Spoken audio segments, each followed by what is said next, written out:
¿Es mejor ser amado o ser temido? Lo que Maquiavelo aún puede enseñarnos. Hola, ¿qué tal? Soy Cintia. Bienvenidos a un nuevo episodio de La Voz de Cintia. Hoy quiero hablar de una pregunta que fue escrita hace más de 500 años. Uy, sí, muchísimos. Pero que sigue estando presente hoy en nuestros días, en nuestra vida. Una pregunta que probablemente todos hemos respondido sin darnos cuenta. Y esa pregunta es, ¿qué es mejor, ser amado o ser temido? Y fue Nicolás Maquiavelo quien la planteó en El Príncipe, una obra escrita para quienes gobernaban y ejercían el poder.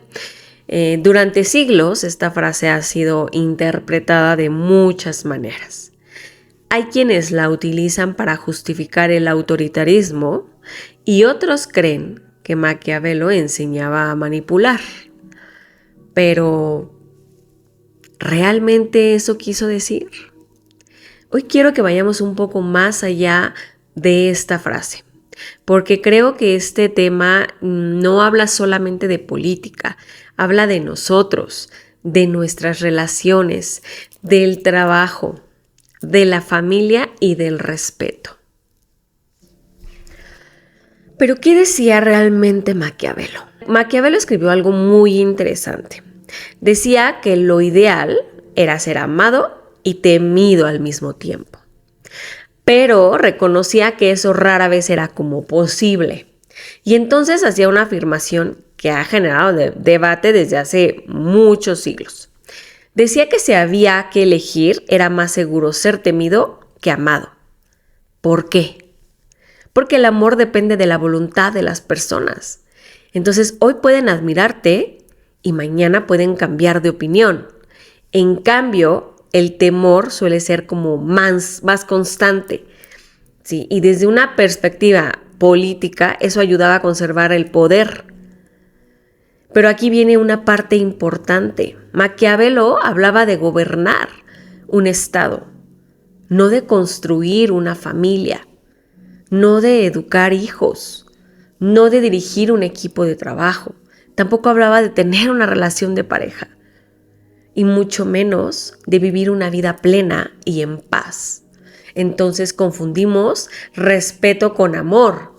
Y creo que uno de los errores más comunes es pensar que el miedo genera respeto. Y no. Genera obediencia, que no es lo mismo. Una persona puede obedecerte porque tiene miedo de perder su empleo o porque teme una consecuencia grave o porque simplemente no quiere discutir contigo.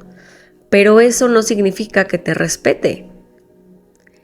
A veces esa persona se va y entonces hay que saber si la gente habla bien de ti o simplemente respiran aliviados de que ya no estás en ese lugar. Ahí está la gran diferencia. Y si yo conozco y tengo gente muy cercana que piensan que generan respeto, pero no, generan miedo, que es algo muy, muy distinto. Entonces, ¿tú generas miedo o generas respeto? ¿Y qué prefieres? ¿Que te teman o que te respeten realmente? Entonces, ¿qué es el verdadero respeto? Las personas respetamos a quien es congruente y sobre todo a quien cumple su palabra, ¿sí? A quien pone límites sin necesidad de humillar y a quien te sabe escuchar definitivamente. A las personas que te corrigen y te enseñan, pero sin destruir. Y a quien puede decir no sin necesidad de levantar la voz. Porque el respeto no nace del miedo, nace de la confianza.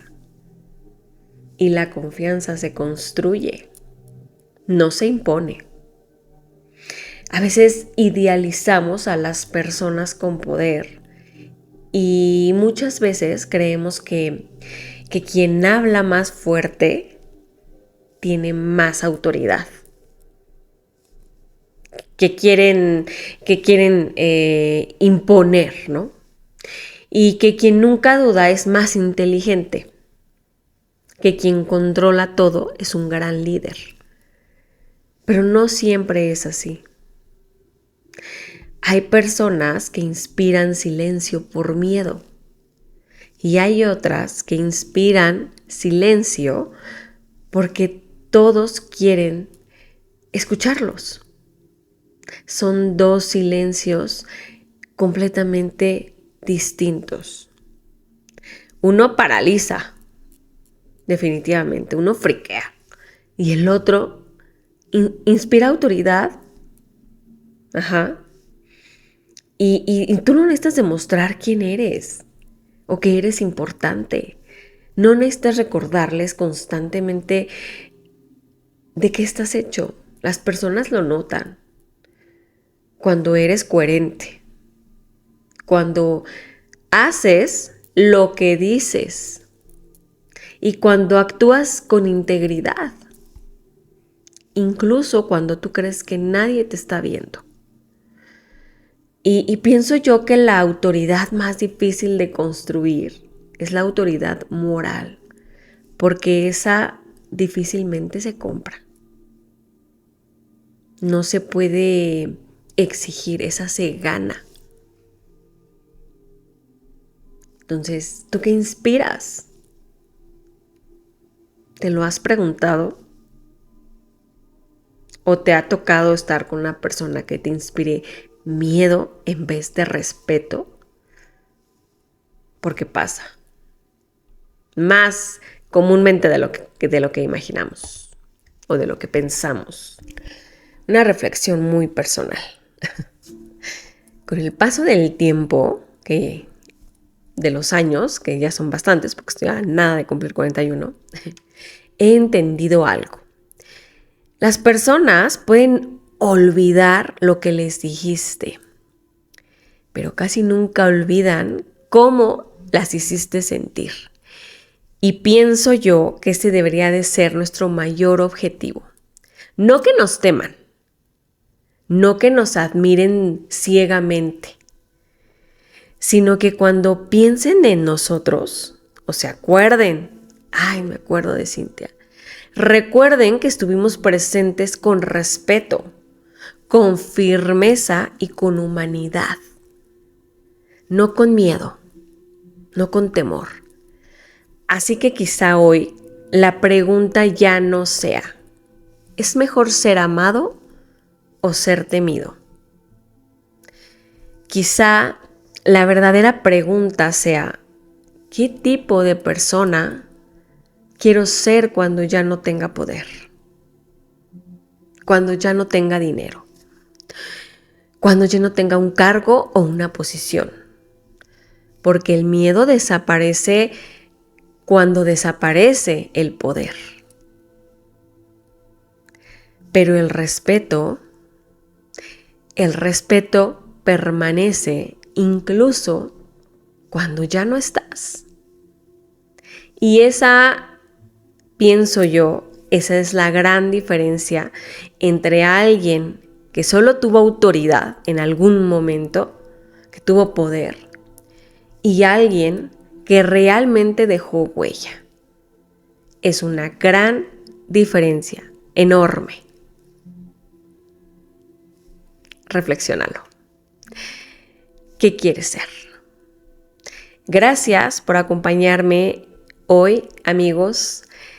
Para mí es una bendición que estén aquí conmigo. Y si esta reflexión resonó contigo, compártela con alguien que pueda necesitarla. Y recuerda, no siempre necesitamos hablar más fuerte para ser escuchados. A veces basta con vivir de una forma que inspire respeto. Hasta la próxima, amigos. Los quiero. Gracias por acompañarme en este episodio.